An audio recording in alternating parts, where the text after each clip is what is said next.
We've had 3 weeks of content, so you know what that means. It's time for a news extravaganza. And what a week it's been, with the leading news being Jeffrey Epstein 24/7. Which is why this isn't really a news week, given all we're going to be talking about is Jeffrey Epstein. So the news episode has been postponed. Hold on. This is news, though. The entire week's been a news cycle of Jeffrey Epstein stories. There's nothing more newsworthy than discussing the conspiracy news about Epstein. Yeah, but it's not really a news episode if all we're talking about is one topic. That seems more like a special report, which seems more like a normal episode of the podcast. Okay, yeah, but just because there's hardly any other news doesn't mean this isn't a news episode. It's just that there's so much news about one topic that we're probably not going to have time for stories about... We have mysterious explosions in Yonoska, or the Department of Corrections letting the Christchurch terrorists send letters to supporters overseas. Yeah, well, that seems more like a metaphysical issue. I mean, really... So push your nonsense to your whole philosophy thing. People don't listen to this podcast to learn things about metaphysics and epistemology. They're here to talk about how Jeffrey Epstein wanted to cryogenically freeze his penis for future use. Which is now old news. Which is why you've got to catch people up on the latest news in a news episode. So, it's August the 15th, 2019, and this is... Not the news. Except it isn't. Int. Sorry, did you just negate my negation?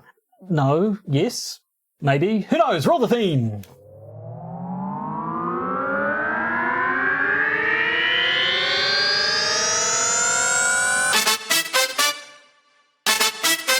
No, our theme.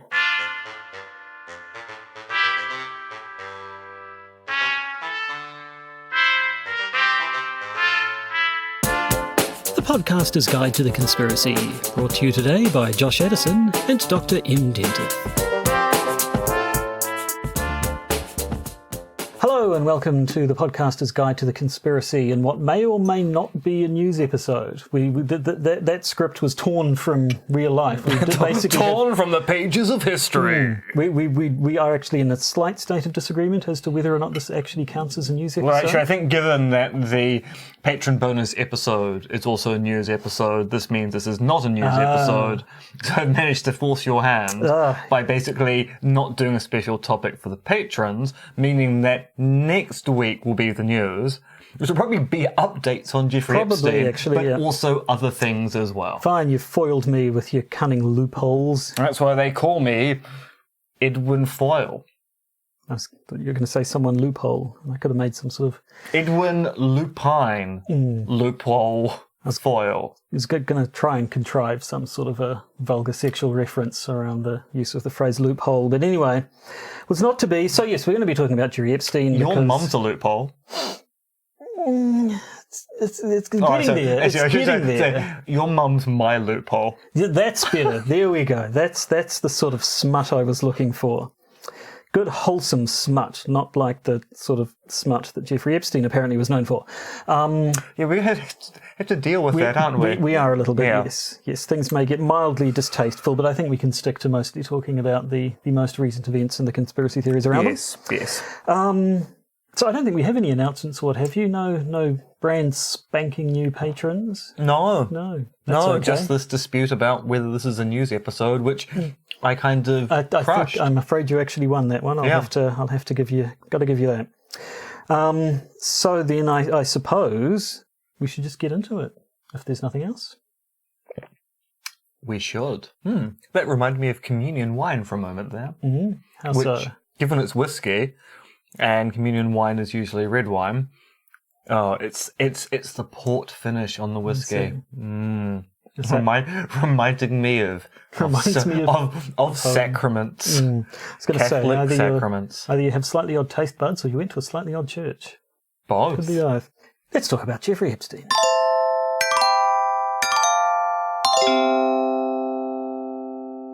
So I'm assuming we don't need to tell you that Jeffrey Epstein was found dead in his prison cell. I think it was like Saturday morning American time, so probably Friday night our time.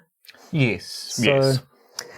We can skip ahead a little bit. We know you probably know who Jeffrey Epstein is. You probably know that he died recently, and you probably know that people started slinging conspiracy theories the exact instant his death became public knowledge. And indeed, when his death became public knowledge, it is subject to a conspiracy theory of its own. But we'll get to that eventually. So where to start? There's people have been getting into conspiracy theories pretty much straight away. People who claim to not normally be into conspiracy theories are getting into things straight away. Let's have a brief break here to talk about I'm not a conspiracy theorist, but... Yes. Now, this is the podcaster's guide to the conspiracy theory. No, just a guide to the conspiracy. There's no theory involved. Although actually there is going to be, because now I'm going to engage in conspiracy theory now. We are a podcast which is devoted to looking at conspiracy theories through the lens of the thesis of particularism, which says that conspiracy theories are simply theories about conspiracies, and the evidence decides whether a conspiracy theory is warranted or unwarranted. So there's nothing wrong with saying, I'm a conspiracy theorist. You don't need to put a but at the end.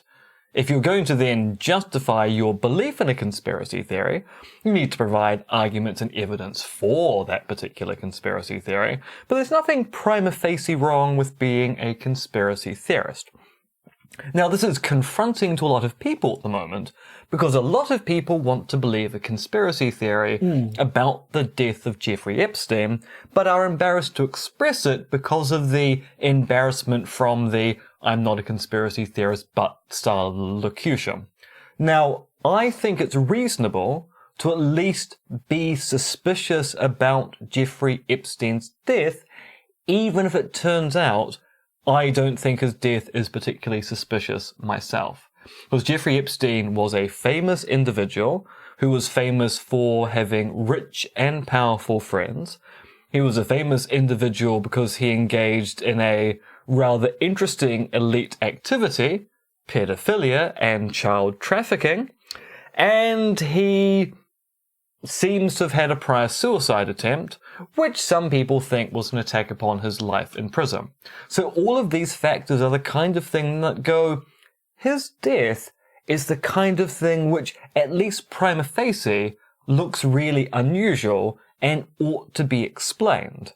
Now, the explanation of Jeffrey Epstein's death may well be a conspiracy theory, or it could turn out to be suicide, or it could turn out to be a cock-up by the prison system in the US, which would be shocking if that turned out to be true.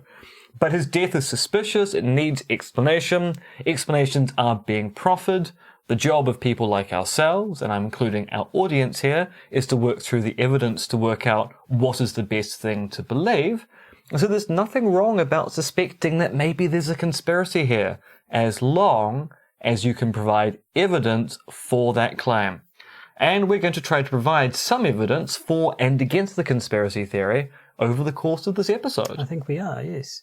Yeah, I mean, there seem to be several factors, a bit of a perfect storm when it comes to the sorts of things. Who was it in that film? Clooney? Was it Clooney and Wahlberg? Maybe. I'm sure it was George Clooney. Yeah. Indeed, who's been drawn into it because precisely. Epstein's partner claims to have had some dalliance with George Clooney. But anyway, the various factors that have made a whole lot of people sit up and go, hang on. I mean, so yes, he's famous, wealthy, well-connected seems to be the thing, well-connected. And indeed is apparently known to have said that he has dirt on numerous famous and powerful people. I mean, I suppose actually we should talk about why Epstein is famous. So Epstein is a wealthy financier who also enjoys a bit of the old child sex, or at least did, because he's dead now, allegedly, although we'll get onto that as well, who held very illustrious parties, inviting the richest and the finest people in the land to attend those parties. Was he the one who had the plane? Yes, the plane and also Orgy Island. Yes. So he was rich, powerful, and very connected. He gave a lot of money to educational and financial institutions around the world, which of course meant that he kept on being invited to prestigious dues. So when people are worried about his association with other famous people, whether it be Steven Pinker or George Clooney, it's because he did hang out with a lot of very powerful, very rich people, including former presidents of the United States and the current president of the United States. So this is not the death of a nobody. This is not the death of a mid-level celebrity. This is the death of someone who is very well connected to most of the powerful people in the English-speaking world. Yes, and not just connected to them, but supposedly had fairly unsavoury relationships to some of them, given that he has been jailed in the past and was in jail up until last week for apparently being a sort of a... Is fixer the right word? Being someone who could arrange for illicit and 100% illegal activities if you had the connections and the money to get into it.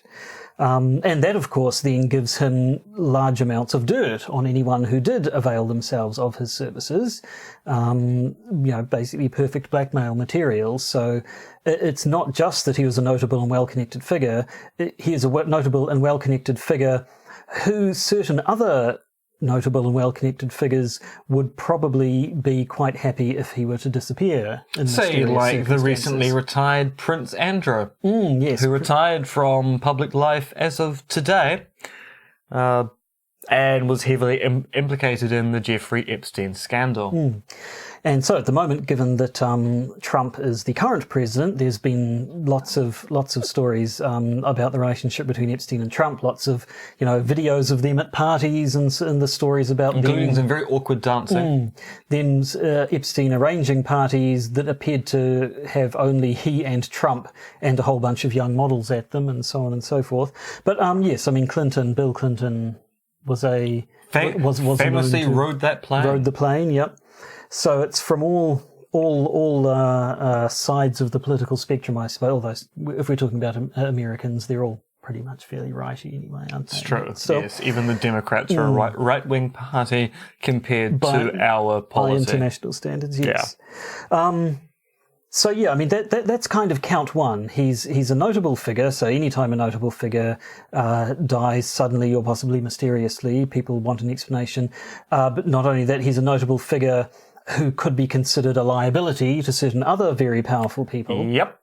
And then we get into the circumstances of his death. Officially, I don't know if there's been an official... they haven't officially announced cause of death, have they? No, they have not. At least not at time of recording. No, but... it certainly appears that his death is being reported as a suicide. And then that has jumped out at people because, hang on, wasn't he on suicide watch? Now, the thing about Suicide Watch, Joshua, the thing about Suicide Watch is that you don't actually keep people on Suicide Watch for long periods of time, because keeping people on Suicide Watch leads to a sense of a loss of autonomy, which increases the chances of someone subsequently committing suicide. Yes, Suicide Watch, strict, sort of the most severe kind of Suicide Watch means not letting the other person out of your sight for a single second. It means having someone there having had a relative under all the time. Suicide Watch in the last year, it's very, very confronting. And so they like to step it down as quickly as possible because, yes, having complete loss of personal autonomy is likely to add much more psychological stress. So if you're worried about someone being suicidal, while it's immediately, maybe putting a stop to it, it's only going to be exacerbating the situation in the long or even in the short mid-term. So they do step it down as quickly as they can once they feel able to. Or de-escalate it, as they say in the trade. And that is apparently what had happened to Epstein, to the extent that he had apparently actually been taken off Suicide Watch, hadn't he? Although he was still being monitored. Supposedly I've heard every 15 minutes or every half hour. Yes, last I heard it was every half hour, but it turns out in this particular case, they hadn't checked on him for about 4 hours. Yes, and so that's the other thing. So immediately... as with any event, the internet was suddenly full of experts. I'm an expert, just not on this topic. Not on the suicide of Jeffrey Epstein, no.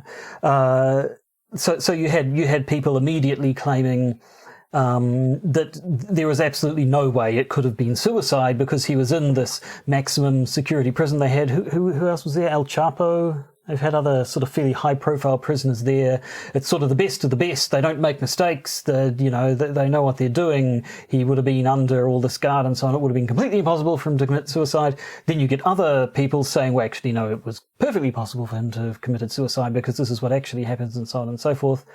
And then other people saying, yes, okay, this was a high-profile, big, important sort of, what exactly was it? Manhattan... It's the MCC. Metropolitan Correctional Centre. The MCC is big, high profile, important, large, fancy, I assume, grey, I expect. Running out of adjectives here. But the point is... So I'm just focused on the fact it's MCC, and I'm thinking Disney are not going to want to license that for their next Marvel film. It's a Marvel Correctional Centre. No, probably not. It's where they'll put the ghost of Thanos? I have no idea. Probably. I don't know where I'm going with this. No, you don't. No. I haven't even seen an MCU film in a long time. No, if they're not your thing, they're not your thing. They're not. No.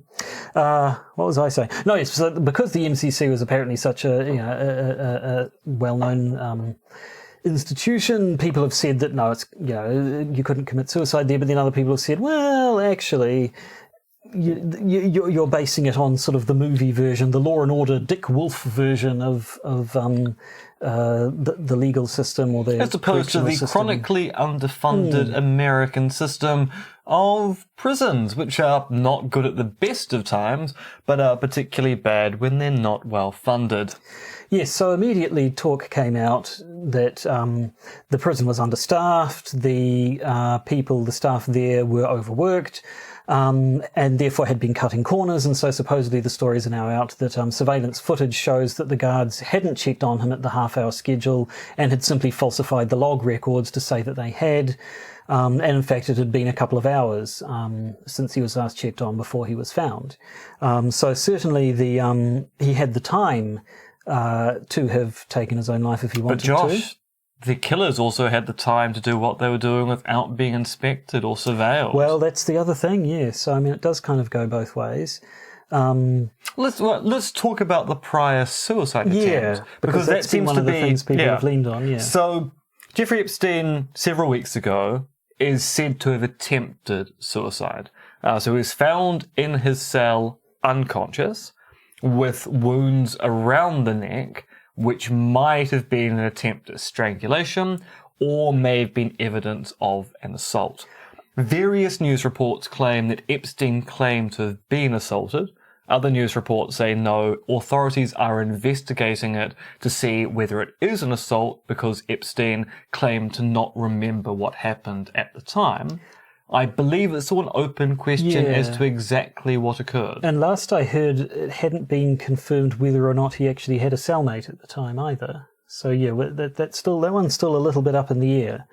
And whether or not you believe it was a suicide attempt or an assault does certainly colour what you might want to think about his death now. If you think it was a prior suicide attempt, that is evidence of suicidal ideation, and evidence of suicidal ideation, particularly given the psychological stress Epstein was undergoing with the thought of imprisonment, a trial, more imprisonment, and the like, might make you go, well, maybe he did take his own life. Or if you think it was an assault and thus planned by people in the prison or orchestrated by people outside the prison, then that makes you go, it is suspicious that he then died, isn't it? On the other hand, you could imagine a scenario where it was assault. He may not have been suicidal initially, but then getting assaulted like that would have would have given him the idea, if I go to prison, this is what it's going to be like for me for the rest of my life, which could have then made him more suicidal than he had been in the first place. There are lots of varieties when it comes to the conspiracy theories, aren't there? There really are. So, yes. I mean, for starters, straight up conspiracy theory number one, he was murdered. It wasn't suicide, it was merely staged to look like suicide. Agents of whichever powerful person you happen to prefer killed him and simply made it look that way. But there are lots of, much as with, say, the 9/11 conspiracy theories, where there's a whole range of spectrums in between the Bush administration orchestrated the entire thing, made it all happen on purpose, all the way down to they simply capitalized on an event they had no control over. There's a wide range of positions in between. He was murdered by people who wanted him silenced to he took his own life with no outside aid. You could suggest, for instance... middle ground, which is he was gently encouraged to commit suicide. He was known to be suicidal, and therefore guards were bribed or otherwise persuaded to look the other way, allowing, so it's possible you could say he did commit suicide but was helped along the way somehow. Encouraged to do it. Mm-hmm. And then I understand there are some reports that there was neither suicide nor murder. Yes, some people claim he's faked his death, or his death has been faked. So there are two varieties here. One is that Epstein faked his own death to then leave the prison and possibly go back to his orgy island or live somewhere outside the States and live out his life in anonymity. Others claim his death was faked so he could be moved to Guantanamo Bay and moved into Gitmo. Isn't that what all the QAnon people think's going to happen to all the people when the day comes? It's true. They do think that Gitmo is going to be filled with the elite pedophiles that Donald Trump is ferreting out in the American system. And it is largely QAnon people who are claiming that Epstein's death has been faked and he has been moved to Gitmo. Yes, the whole QAnon thing, maybe we'll save that till later, because I think there's still stuff we can talk about specifically around Epstein's death and the conspiracy theories there.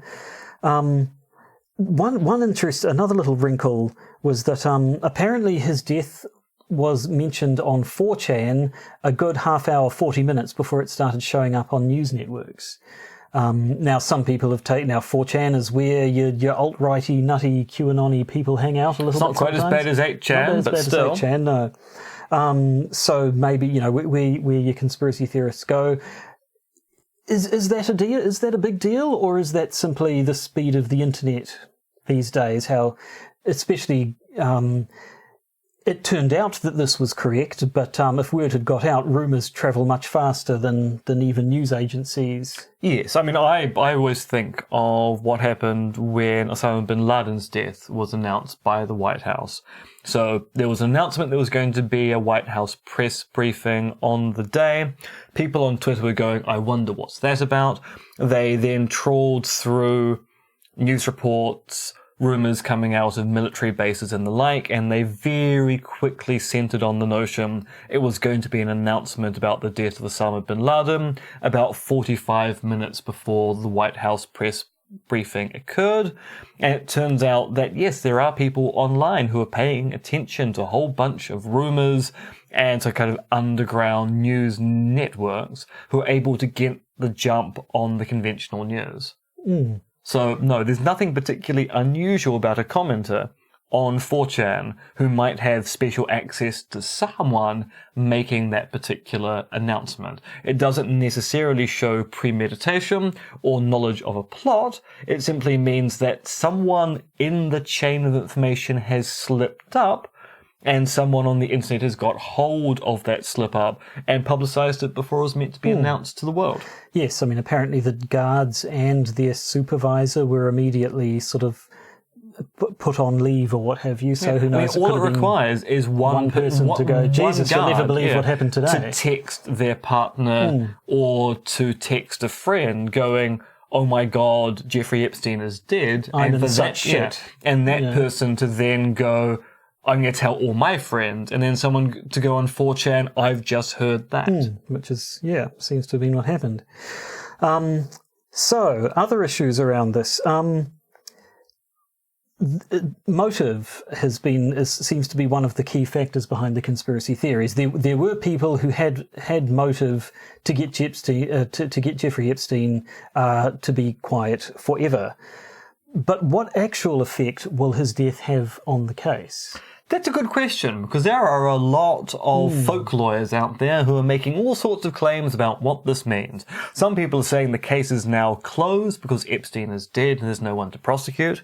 Other people are saying, no, it just makes it much easier for the authorities to investigate because Epstein can no longer protest against people going through his goods and his estate. At this stage, it looks like the investigation is going to continue. There's also going to be an investigation into his death and the failures that led to said death. Although, of course, people are going, well, if it was a conspiracy, all they'll do is cover that up. But no, at this stage, his death is not going to have an effect upon the investigation, although maybe it means that certain people aren't going to be called up as witnesses. So maybe some people have closed things down to stop having to perjure themselves in court. Now, of course, what's interesting about this is that, as I mentioned in the Patreon episode last week, some of us have been suffering a bit of a Mandela effect about Jeffrey Epstein. Because for people like me who I was fairly sure he was prosecuted for crimes over a decade ago, why is this in the news now? I kind of thought we already knew about this. It turns out it's not the Mandela effect. Jeffrey Epstein was convicted for crimes back in 2008. Yep. And spent some time in prison. How much time did he spend in prison? Well, he was meant to spend 10 years, but you know how probation works in good behaviour, so he spent about 13 months. And he didn't even spend 13 months full-time in prison, no. He got day release 6 days a week for 12 hours a day so that he could leave his prison to go and work in his office. And when he was on site, he was actually running apparently a non-profit in the old infirmary where the deputies who were guarding him had to wear suits and act as secretaries. So people have pointed out that the last time Epstein was prosecuted and spent time in prison... And it was for essentially the same sorts of things he was being prosecuted now, yeah, except it turns out that when he was prosecuted, the prosecutor decided to find the least offensive thing he had done and only prosecute him for that, giving him this really lenient sentence that was made even more lenient by the prison authorities, who gave probation and early release, which kind of allowed him to have a very, very sweet deal at the time. And so my concern about the conspiracy theory that Epstein was killed by the authorities is the last time Epstein was up on charges, they gave him a very, very sweet deal and he said nothing. Why wouldn't you think they would do the same thing again? Yes. Why kill him this time when you know that if you give him a sweet deal, he'll simply spend his 13 months not even really in prison? I mean, after he left prison, he had to register as a sex offender in New York. He was still allowed to go and spend time on his Caribbean island, go out on long shopping trips, go walk along beaches. It turns out that prison for rich people, particularly the ultra-rich and the ultra-wealthy, turns out to be a pretty sweet deal. Yes, I've seen someone on Twitter was saying, hey, remember when the Panama Papers came out and we found about the rich people's secret tax haven islands and nothing was really done? Well, now we've found out about their secret underage sex island. And we're not doing anything about that either. Yeah. So, yeah, I mean, it does seem it's quite an about-face. I mean, of course, you could say then that... because there are so many people, as we say, from different areas who could be implicated by Epstein, that maybe it was one crowd sort of gave him the sweetheart treatment, sweetheart deal last time, and this time it was a different and thoroughly more ruthless crowd who thought they'd better settle things their way. Who the hell knows? But yeah, it is something that needs to be taken into account when you're talking about these conspiracy theories. Now, one thing that I note you put down here, the law firm that represented him in the 2008 case included one William Barr. You mean that would be Attorney General William Barr? Yes. Yes, who is at this stage leading the investigation into the death of Jeffrey Epstein, which is leading people to be very concerned, given his prior connection to Epstein and prosecutions against, working with law firms during the prosecution of Epstein. So, yeah, there are concerns that maybe prominent members of the Trump administration are not the kind of people who should be involved in subsequent investigations of the fate of Jeffrey Epstein.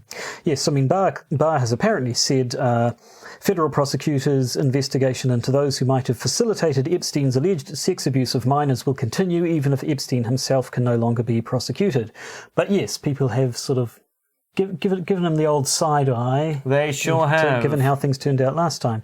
And given his shenanigans around the Mueller report and everything as well. So certainly if Barr appears to have shown great sort of loyalty to Trump, and if Trump is one of the people who could be in trouble due to the Epstein case, yes, people do wonder exactly how that's going to turn out. But that's not all. You've got the conspiracy theories around exactly what happened, the conspiracy theories around the cover-ups and all the other ones. You can't have a good story these days without getting conspiracies around the Russians, though, and their armies of Twitter bots. It's true, they do have armies of robots on the internet ready at a press of a button to be deployed against, well, anyone. So apparently people who track these things reckon that immediately after Epstein's death, the top trending topics being promoted by Twitter bots included Epstein suicide, Epstein murder, and good old Clinton death count. It's back, baby!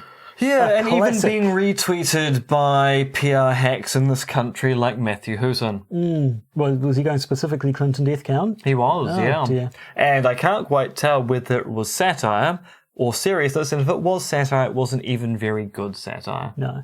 And obviously we've talked about the Clinton death count before because it's a bit of a classic, bit old school, that one.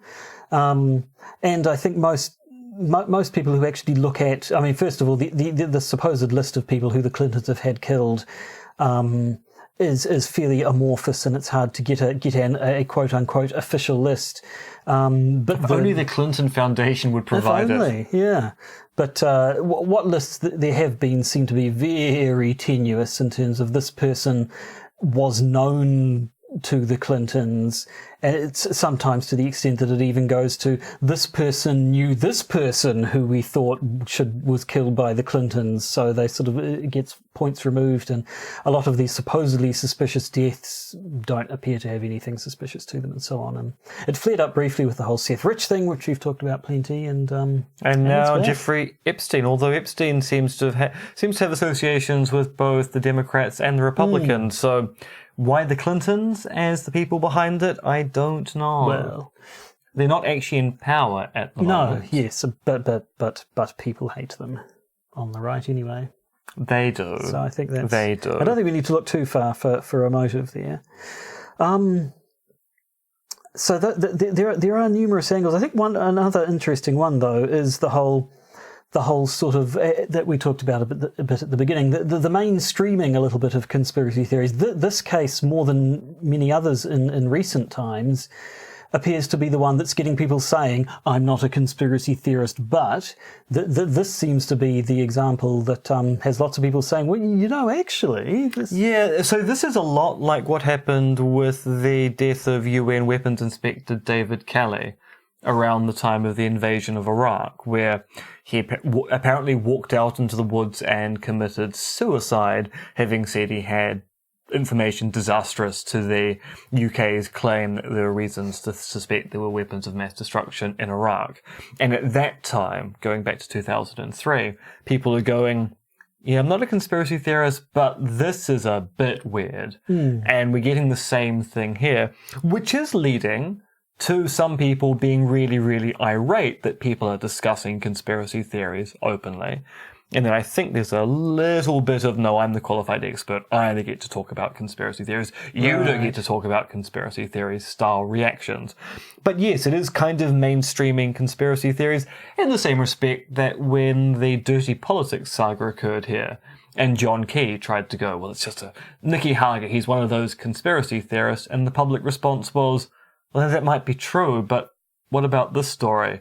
Isn't there something to it?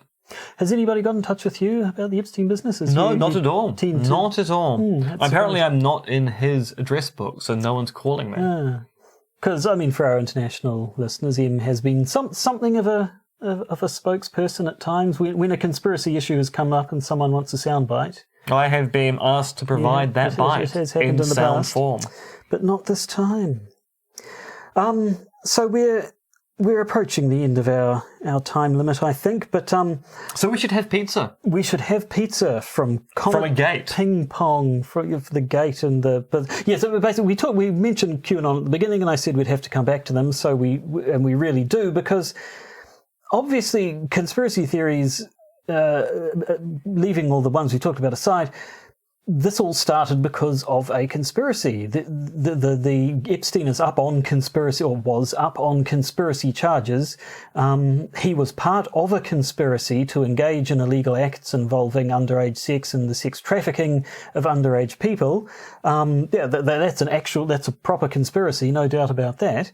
And it's interesting that any theories about this conspiracy sound awfully like a lot of the QAnon stuff. Or David Icke and the elite pedophile network in the UK. Of wealthy and powerful people who can essentially live above the law, have been involved in sex trafficking and underage sex. That's the kind of thing that the QAnon folks keep talking about, and indeed David Icke, and yet they never really talk about Epstein, do they? I mean, it's always been, certainly in the case of QAnon, it's all the people they don't like, the ones, the Democratic ones, the lefty ones, and yet Epstein seems to have certainly played both sides of the fence, coin, garden, game, whatever it is. I don't know. He's whatever the analogy is, he's played both sides. Exactly. Or at least he did. Unless he's in Gitmo, at which point, or in France, who knows.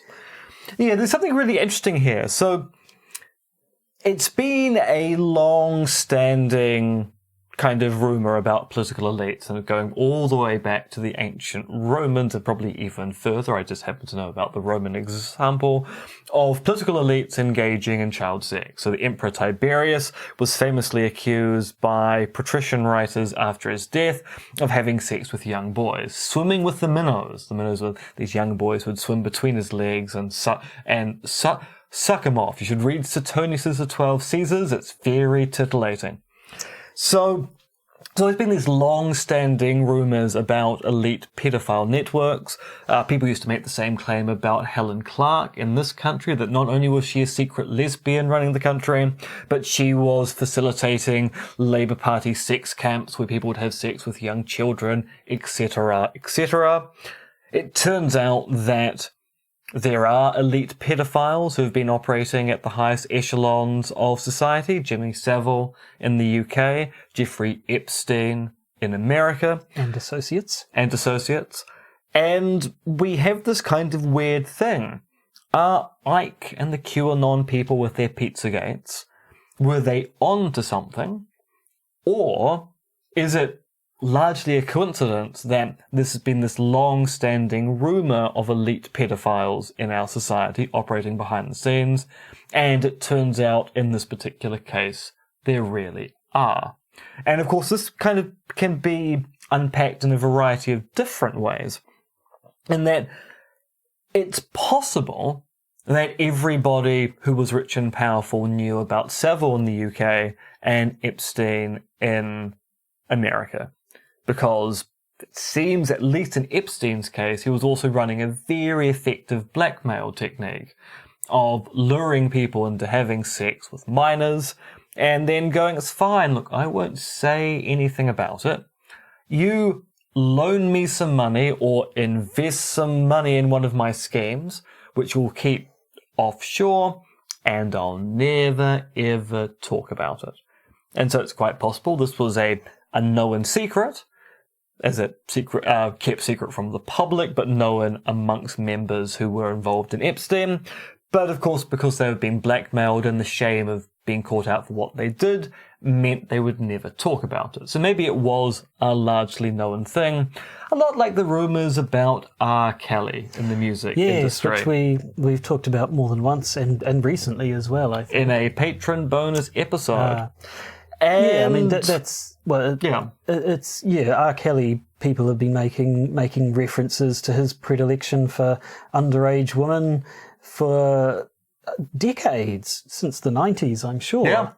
And it's kind of, until recently, it's never really gone anywhere. It's always just kind of been joking. There's just been, R. Kelly likes them young. And it's like, you don't know he does. He likes them illegally young. Yeah. We know this.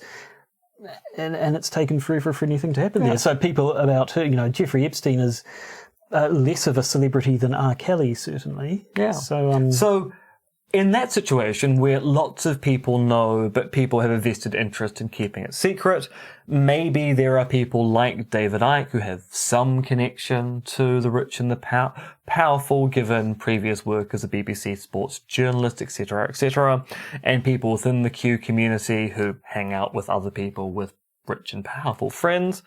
It's also quite possible that many of the people in Epstein's circle literally had no idea what else was going on at those parties. They were simply invited along, they were hobnobbing with the rich and powerful, and were unaware that some people were having underage sex behind closed doors. And maybe it is just a coincidence that people have made rumours about elite pedophile networks for a long period of time.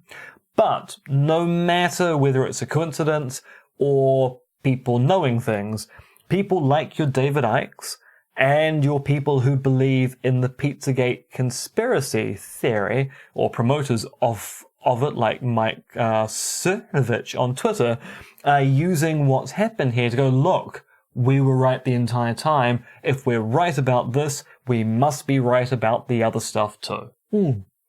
So, I mean, yes, a single death nevertheless has a whole lot of issues and related issues around it, enough indeed to fill an entire episode, which I guess it turns out, you're right, wasn't a news episode after all. Not at all. Even though it is actually news. It's topical, it's newsworthy, it just isn't the subject of a news episode, because a news episode requires us to talk about multiple news cases. Righto.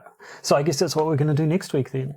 Yes. Unless someone else famous dies. Yes. Which works out because there's still 1 week left in August anyway, isn't it? So it can be the news one for August. It all works out. Everything's fine. I mean, we'll have to work out whether we then do 2 weeks of content and then a news episode after that. We'll find some ways to life finds a way. It'll work out in the aggregate. We won't be doing September news in October. That would be ridiculous. That would be madness personified. Patrons get news. They do. They get exciting news because we're going to talk about a potentially nuclear-powered intercontinental ballistic missile the Russians may have accidentally blown up on their own soil. Mm-hmm. We'll be talking about how the Christchurch terrorist has been sending mail to people on 4chan, which is turning out to be a bit of an awkward issue back here. Just a little bit, yes. James O'Keefe from Project Veritas has shot himself in the foot, figuratively, once again. And what's happening with QAnon and Q themselves now that 8chan is either gone or at least very, very hard to access. So if you're one of our patrons, you can download the bonus episode and find out all about those things. If you're not one of our patrons and you'd like to be, you could pop over to patreon.com or go to where this website is, where this podcast is hosted at conspiracism.podbean.com and use their native patronage thing, although I think Patreon's probably easier, isn't it? It is, yes. It's a bit more mainstream. Anyway, so do that if you want, and if you don't feel like becoming one of our patrons, that's just fine. We are more than happy to simply have you as our listeners. We still love you. We still love you. Just not as much. It's, everybody has a favourite child. We don't admit it. Yeah, and we've got several favourite children now. So I believe that is all we had to talk about in this main episode. So we are going to stop recording and then immediately start recording a bonus episode. But for all the rest of you, have yourselves a good day. La vida da.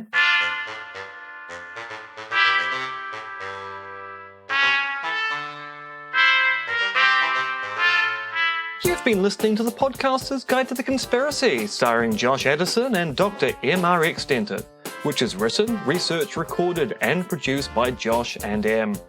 You can support the podcast by becoming a patron via its Podbean or Patreon campaigns.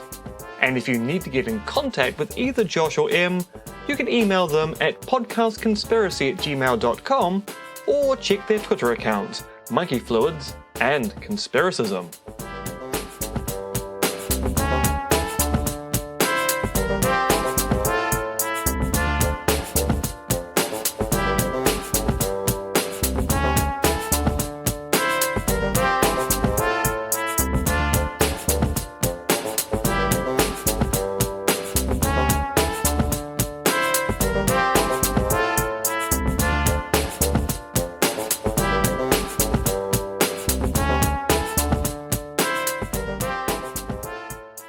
And remember, the truth is out there, but not quite where you think you left it.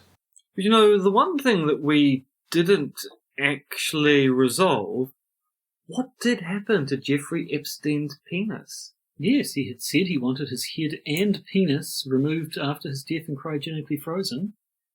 We have to assume that they will have honoured his wishes, or do they not honour the wishes of a person in prison when it comes to putting their penis in a deep freeze? Truly, this is the most important issue around Jeffrey Epstein's suicide, and quite frankly, I'm a little ashamed we forgot to mention it in the main episode. This needs further investigation. Josh, to the Learjet.